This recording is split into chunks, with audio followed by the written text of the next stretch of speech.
So hey guys, welcome back to our channel and I welcome you back to this very amazing episode of the very amazing series जहाँ पे हम आपके लिए लेके आए derivatives from the very basics till the very advanced level, जहाँ पे आप समझ सकते हैं कैसे आप ऑप्शन, फ्यूचर, स्वैप्स, फॉरवर्ड को समझ के उसमें ट्रेड कर सकते हैं, स्पेशली फ्यूचर्स एंड ऑप्शंस में जहाँ पे आपको एक्सचेंज ट्रेडेड कॉन्ट्रैक्ट्स मिलते हैं एंड हेवी लिक्विडिटी के कारण आप उसमें बहुत अच्छे तरीके से ट्रेड कर सकते हैं एंड अल्फा जनरेट कर सकते हैं, जिसको हम कहते हैं something extra on your portfolio. तो एक्स्ट्रा पोर्टफोलियो के लिए 90% ऑफ द ट्रेडर्स जो है ज्यादा रिस्क लेते हैं।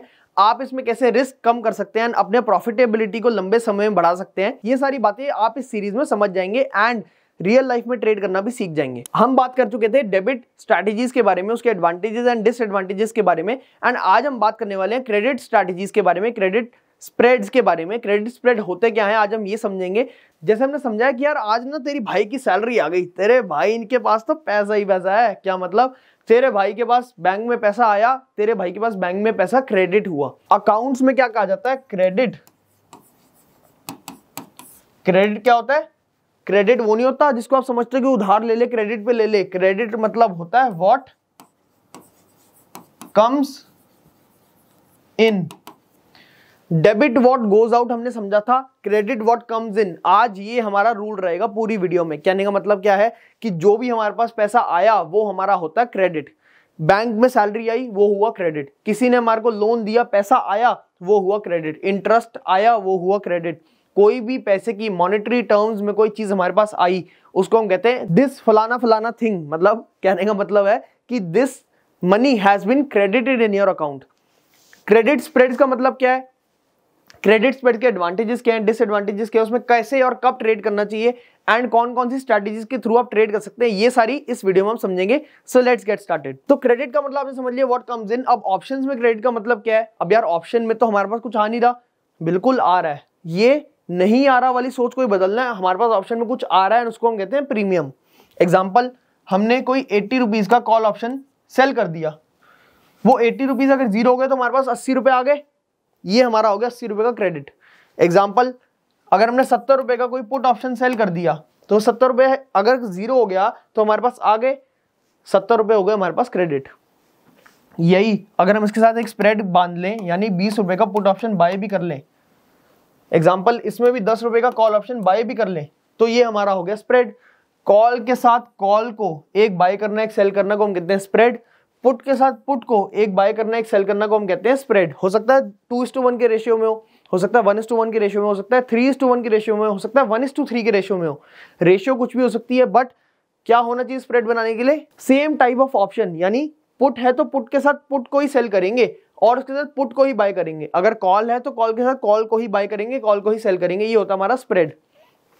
अब जिसमें हमारे पास पैसे आ रहे हैं, जैसे इसमें 80 रुपए आएंगे क्योंकि हमने सेल किया हुआ है और हम सोच रहे हैं कि अगर वर्थलेस एक्सपायर हुआ, जीरो पे एक्सपायर हुआ, और 10 रुपए जाएंगे तो यानी इसमें 70 रुपए, अगर 100 का लॉट है तो 7,000 रुपए आज के दिन आ रहे हैं, यानी 7,000 रुपए क्रेडिट है, इसीलिए इसका नाम है क्रेडिट स्प्रेड।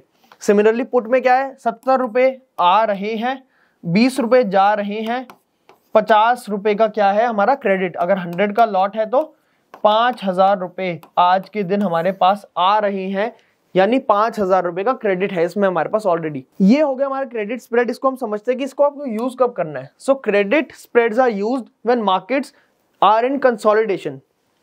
कंसोलिडेशन क्या होता है यार? ये तो बड़ी अजीब सी बात है सुनने में। एग्जाम्पल, ये चार्ट है एंड यहाँ पे आपको लगता है मार्केट बहुत ज्यादा भाग गई है और यहाँ पे मार्केट होल्ड कर रही है, सस्टेन कर रही है, एक चैनल में चल रही है, एक फ्लैग में चल रही है। इस पीरियड को हम कहते हैं कंसोलिडेशन। एंड यहाँ पर ऐसे फेजेस में या मार्केट बहुत तेजी से बढ़ चुकी हो या बहुत तेजी से गिर चुकी हो, या मार्केट एक न्यूट्रल फेज में हो कि ना ज्यादा बढ़ रही है ना ज्यादा गिर रही है, ना बहुत अच्छी न्यूज आ रही है ना बहुत बुरी न्यूज आ रही है। कहते हैं ना कॉर्पोरेट वाले, आप समझ सकते हो ऐसी बातें कि यार ना सैलरी इतनी कम है कि आज छोड़ के बिजनेस कर लूं, ना सैलरी इतनी ज्यादा है कि मेरे शौक पूरे हो पाए, तो वो होता है कंसोलिडेशन फेज। तो ऐसे कंसोलिडेशन फेज जब मार्केट में चल रहे हो तो आप क्रेडिट स्ट्रेटेजीज को यूज कर सकते हैं, यानी आप तब ऑप्शन की सेलिंग कर सकते हैं क्योंकि ऑप्शन कहीं ज्यादा मूवमेंट आपको लग रहा है कि एक्सपेक्ट कर रहे हो कि नहीं जाने वाला, या फिर market already have run up और ब्रोक डाउन, मतलब मार्केट एक बहुत ज्यादा तेजी से ऊपर भाग चुकी है, यहाँ पे मार्केट आपको लगता है कुछ रुकेगी, या मार्केट बहुत ज्यादा तेजी से नीचे गिर चुकी है, लगता है कि यहाँ पे मार्केट कुछ होल्ड करेगी, तो आप एक क्रेडिट स्ट्रैटेजी बना सकते हो यहाँ पे हो सकता है आप बुलिश स्ट्रैटेजी बनाओ क्योंकि यहाँ से मार्केट और बढ़ सकती है ऑल्दो भी होल्ड कर रही है, एंड यहाँ से हो सकता है आप एक बेयरिश स्ट्रैटेजी बनाओ, अभी मार्केट ऑल्दो होल्ड कर रही है पर यहाँ से और ज्यादा गिर सकती है, तो आप यहाँ पे एक बेयरिश स्ट्रैटेजी बना सकते हो। अब इसके एग्जांपल क्या है क्रेडिट स्ट्रैटेजीज के? बुलिश स्ट्रैटेजी जो है, अब इसमें आपको बड़ी इंटरेस्टिंग बात नोट करने वाली है। जो बुलिश स्ट्रैटेजी है ना, उसमें उसका नाम है बुल पुट। यार पुट तो गिरने के लिए होता है, बिल्कुल गिरने के लिए होता है पुट, अगर आपने बाय किया हो तो, वर्सेस अगर आपने पुट सेल किया हो तो तब फायदा होता है जब मार्केट ऊपर जाए। एंड सिमिलरली बियर कॉल, यार कॉल तो बढ़ने के लिए होता है, बिल्कुल होता है, पर तब जब आप उसको बाय करो, वर्सेस जब आप इसको सेल करो तो क्या होता है, जब मार्केट नीचे जाए तो फायदा होता है। एग्जांपल ले लेते हैं बुल पुट स्ट्रैटेजी कैसे बनेगी।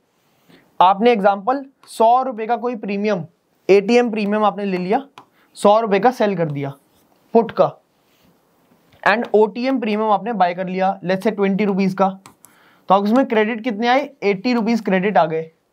एंड इसमें फायदा कब होगा, जब मार्केट ऊपर जाएगी। क्यों? क्योंकि ये 100 रुपए का भी जीरो हो जाएगा, 20 रुपए का भी जीरो हो जाएगा, 80 रुपए आपकी जेब में आ जाएंगे। सिमिलरली बियर कॉल में क्या होगा, एटीएम आपने एग्जांपल वही 100 रुपए का आपने सेल कर दिया, 20 रुपए का आपने ओटीएम कॉल ऑप्शन बाय कर लिया, और मार्केट अगर नीचे जाती है तो क्या होगा, जो कॉल आपने सेल कर रखा है 100 रुपए का वो भी जीरो हो जाएगा, जो आपने 20 रुपए का बाय कर रखा है वो भी जीरो हो जाएगा, नेट नेट 80 रुपए पर लॉट आपके हाथ में आ जाएंगे। 80 इंटू जो भी लॉट साइज है, लेट्स से 100 है तो 8000, 1000 है तो 80,000। ये हो गए हमारे bear call and bull put strategies, जो कि हमारी सबसे फेमस क्रेडिट स्ट्रैटेजीज है।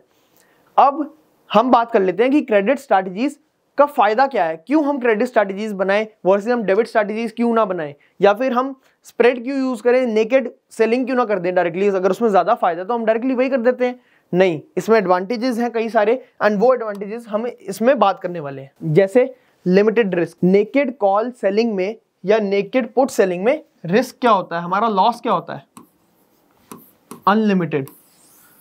अगर मैंने कॉल सेल कर दी, सोच के देखो मार्केट ऊपर जाने पे मुझे लॉस होगा, और मार्केट ऊपर कितना जा सकती है, अनलिमिटेड मार्केट ऊपर जा सकती है, जितना मर्जी चाहे उतना मार्केट ऊपर जा सकती है, एंड अगर मैं रोल ओवर करता रहूं तो मुझे उतना ही लॉस होगा।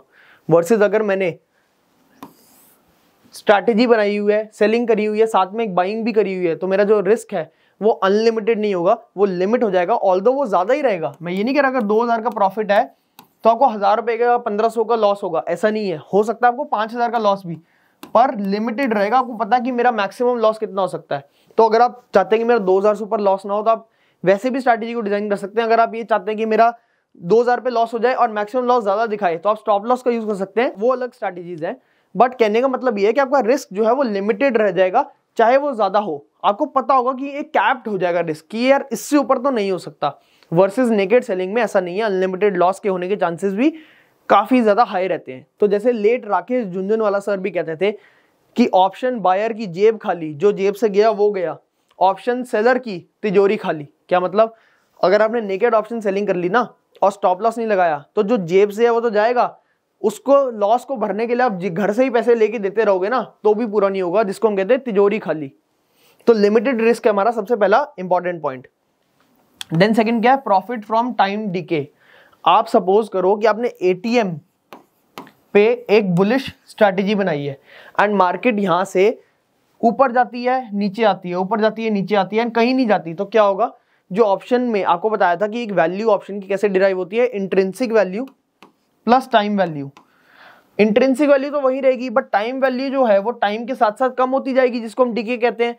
तो डीके की वजह से ऑप्शन सेलिंग में आपको फायदा जो होगा, और मोस्टली ऑप्शंस में, दूर दूर के ऑप्शंस में सबसे ज्यादा पार्ट ऑफ द वैल्यू जो होती है वो टाइम वैल्यू होती है।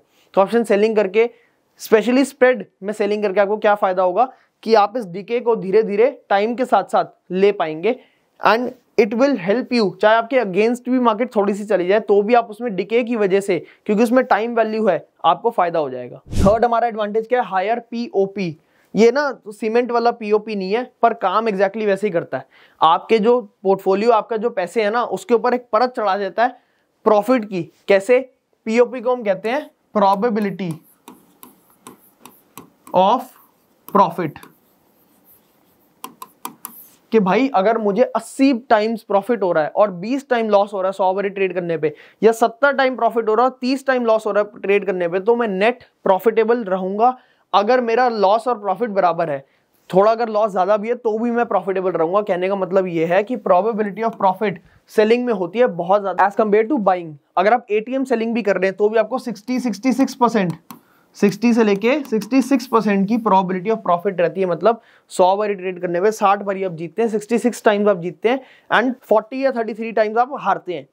एंड अगर आप जीत रहे हैं तो एग्जांपल लेते हैं, रिस्क रिवॉर्ड रेशियो 1:2 है। अगर आप जीतते हैं तो 2 रुपए जीतते हैं, हारते हैं तो 1 रुपए हारते हैं। तो एग्जांपल लेते हैं 60 बारी अगर आप जीते तो आप कितना जीते 120 रुपीज टोटल, और 40 बारी जब हारे तो कितना हारे 1 रुपए हारना हमने। तो 2:1 का रेशियो होगा ना, 1:2 का जो मैं बात कर रहा था। 40 रुपए हारे तो आपने 80 रुपए कमा लिए 100 रुपए लगा के। तो प्रॉफिट आपको 80% हुआ बट प्रोबेबिलिटी ऑफ प्रॉफिट सिर्फ 60% थी। तो प्रोबेबिलिटी ऑफ प्रॉफिट सेलिंग में ज्यादा होती है टाइम डिके की वजह से ही, जिसकी वजह से आपको क्रेडिट स्प्रेड्स में बहुत फायदा होता है। तो हमारा फोर्थ इंपॉर्टेंट पॉइंट क्या है, वर्क्स इन न्यूट्रल मार्केट। ये मैंने आपको ऑलरेडी समझा दिया। कंसोलिडेटेड मार्केट में, न्यूट्रल मार्केट में सेलिंग ज्यादा फायदेमंद होती है। क्यों? क्योंकि अगर जो अंडरलाइंग एसेट है वो ऊपर नीचे जाके वहीं पे शांत हो जाए, और आपने एटीएम सेलिंग भी करी हो, ओटीएम करी तो आप 100% प्रॉफिट में रहेंगे। एटीएम सेलिंग भी करी हो तो भी आपको काफी ज्यादा पार्ट ऑफ द थीटा मिल जाता है एंड सिर्फ इंट्रिंसिक वैल्यू रह जाती है जो आपको प्रॉफिटेबल बना सकता है। इवन अगर आपने आईटीएम सेलिंग भी करी हो, इन द मनी सेलिंग करी हुई है बहुत दूर की, एंड मार्केट कहीं मूव नहीं करती, तो भी उसमें से टाइम वैल्यू खत्म हो जाती है, सिर्फ इंट्रिंसिक वैल्यू रह जाती है जो काफी बड़ा पार्ट होता है हमारे ऑप्शन के प्राइसिंग का। उसकी वजह से आपको फायदा हो सकता है। Lower margin requirement. अब lower margin requirement as compare to what? As compare to buying नहीं, as compare to debit strategy नहीं, as compare to naked selling. जैसे मैंने आपको लास्ट वीडियो में बताया था, 1 लाख अगर आपको रिक्वायरमेंट लग रही है सेल करने में नेकेड, एंड अगर आप सिर्फ क्रेडिट स्प्रेड बना लेते हैं, उस 80 रुपए के ऑप्शन को सेल करने के लिए आप साथ में एक 10 रुपए का ऑप्शन खरीद लेते हैं, तो क्या होगा? आपका जो रिक्वायरमेंट है मार्जिन की वो ऑलमोस्ट 1/3 हो जाएगी, ऑलमोस्ट हाफ के आसपास भी हो सकती है। तो आप 2 लॉट 3 लॉट कर सकते हैं trade as compare to 1 lot जो आप 1 लाख में कर पा रहे थे। तो आपकी मार्जिन रिक्वायरमेंट भी कम हो गई। ये हमारे कुछ examples of the credit spreads हैं। अगर आपको इसको डिटेल में जानना है प्रैक्टिकली कैसे, कहां पे इसको यूज करते हैं, कैसे इसके स्प्रेड्स बना के हम देख सकते हैं मैक्सिमम लॉस, मैक्सिमम प्रॉफिट, हमारा ब्रेक इवन, अगर आपको ये सब कुछ जानना है तो do let us know in the comments down below. आपके लिए एक डेडिकेटेड वीडियो उन स्ट्रैटेजीज पे भी हम लेके आएंगे। टिल द टाइम अगर आपको वीडियो अच्छी लगी होगी एंड कुछ सच में सीखने को मिला होगा तो वीडियो को लाइक करते जाना, चैनल को सब्सक्राइब कर देना and share this video with your friends. Thank you.